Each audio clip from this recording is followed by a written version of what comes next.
Welcome back to the channel. Yes.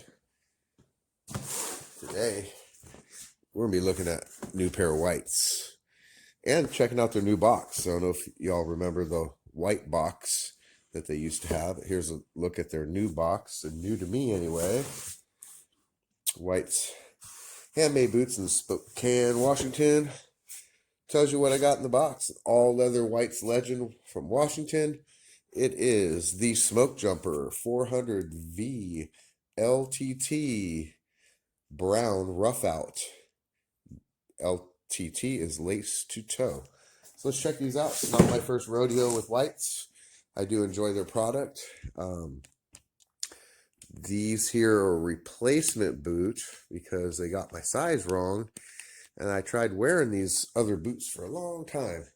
And I just couldn't do it any longer. I was going to put them on eBay, and much to my...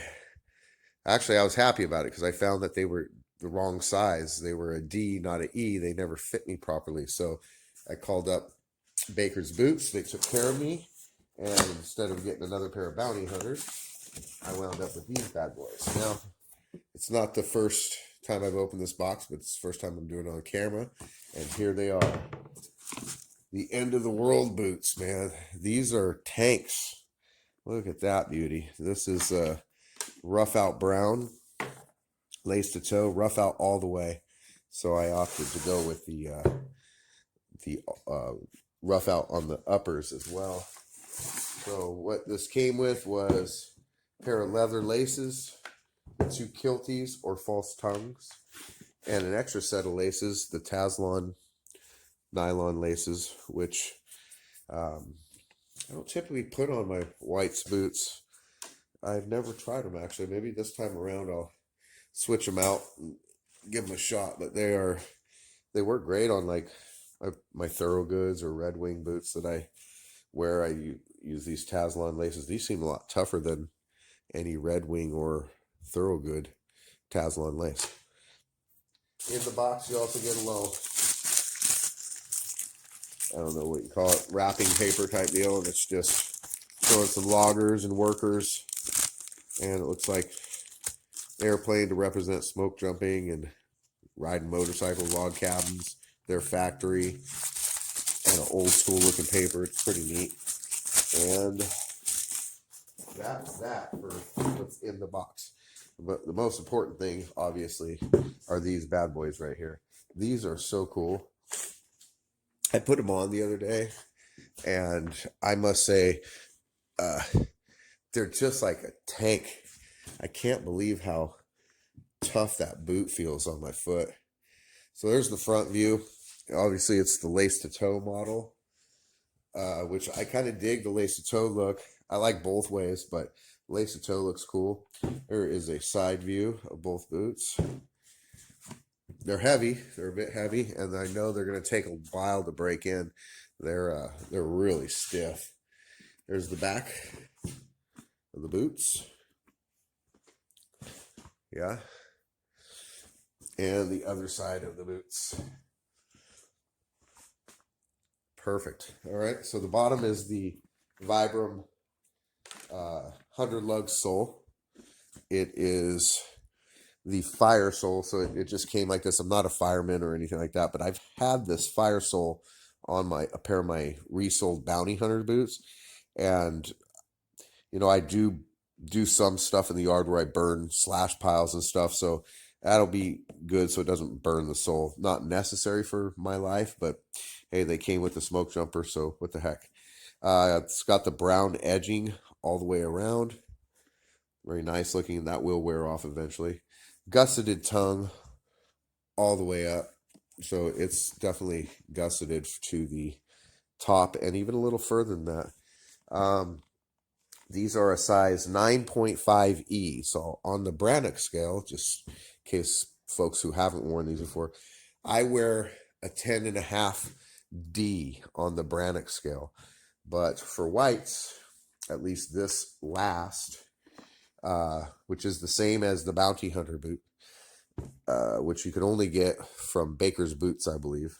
Awesome company, by the way. I'm a 9.5E. The D's are just too damn snug. They feel like they're cutting circulation off on me.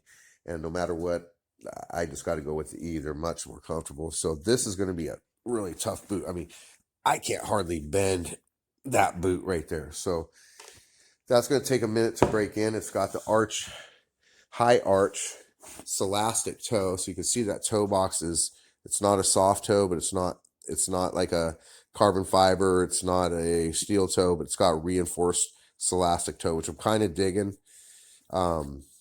It's good for me. I like that. What else can I say about this boot? So what am I going to use it for? I'm going to use it for around my yard when I go chop wood.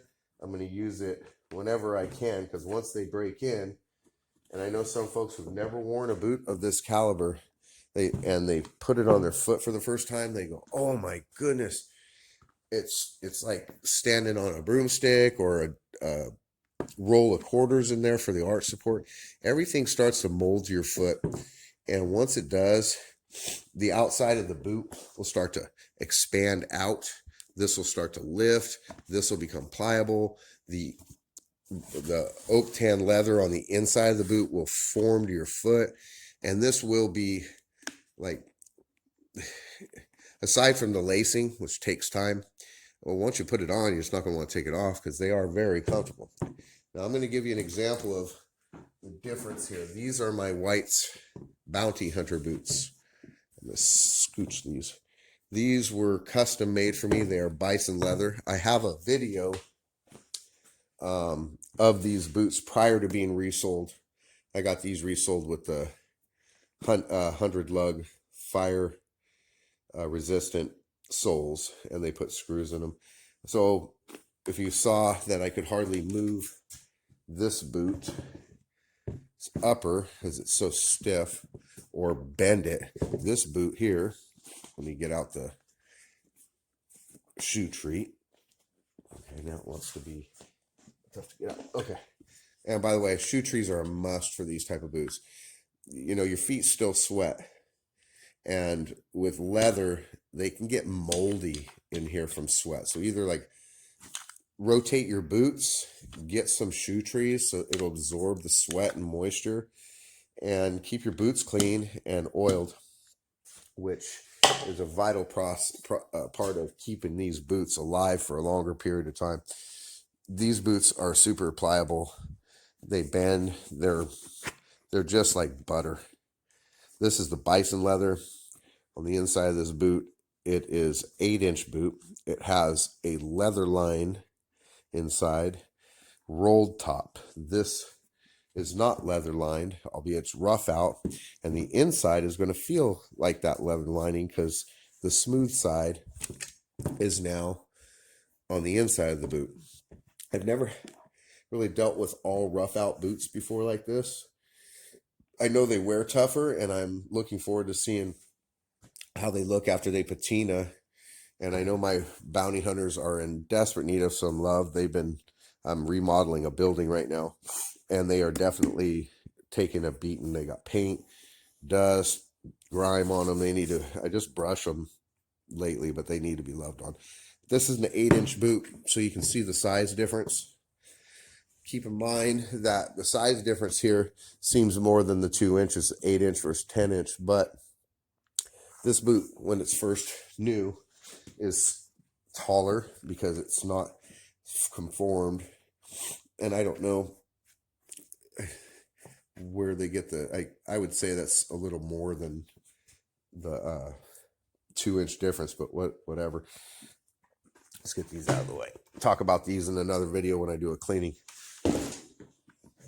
So in order to give you an idea of the Gusseted Toe system, they have 1, 2, 3, 4, 5, 6 eyelets on the bottom, 3, 4, 5, 6, 7 speed hooks, and 1 eyelet at the top. Pardon me, I have a little bit of a cough today, or scratchy throat. I was inside painting all day, and I think it got to me.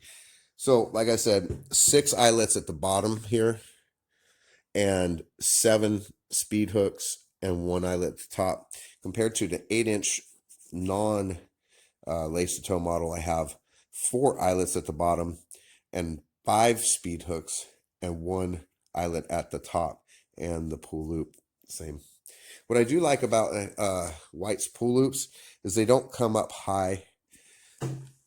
They don't come up beyond the boot like some manufacturers have it up here, and I just think that thing gets in the way. White's did it right. They put that thing down where it just kind of goes with the profile of the boot. The other thing is their marking on this Slastic Toe model or the smoke jumper is White's handmade Spokane, Washington. It also on the inside has a tag here, and it tells you about the boot. This boot was built for me 11 of 2021.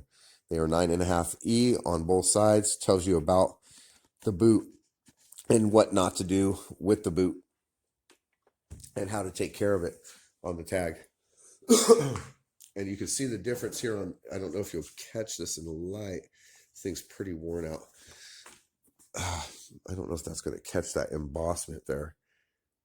The white sign on my bounty hunters is a circular sign. So they just kind of did a more of a work looking embossment on the leather for these boots. Tomorrow, I've been meaning to do a video on them before I wore them because I wanted to do an unboxing and have them clean and looking nice still. I'm going to put these bad boys on and start breaking them in tomorrow.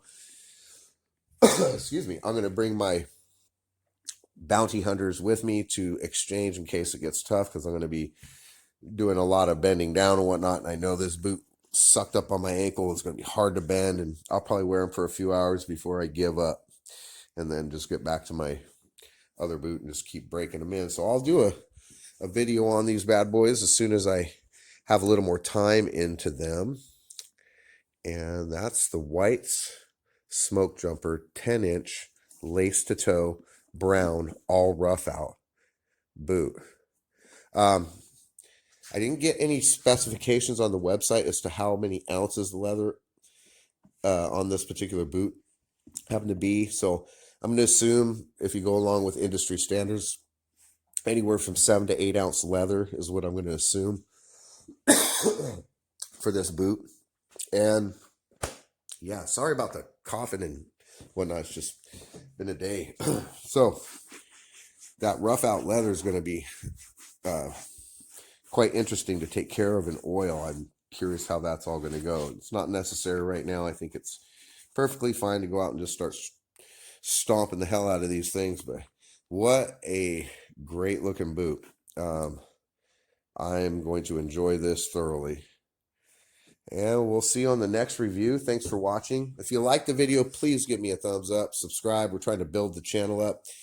And I'd appreciate that very much. So until we meet again, which will be in the next few days, I'm going to do a couple more videos. And my kids want to do a couple videos with me. And we'll be reviewing my Sunjo electric chainsaw and comparing it to my Win electric chainsaw. So that's a little segue of what we're doing here. And then I'm going to be cleaning my bounty hunter boots. And I will be going over these Wolverine boots. I think they're the Overpass Wellington boot. And we'll talk about these boots and probably clean them up as well. So thank you for watching. Hope you enjoyed the video. Again, like, subscribe. We're out.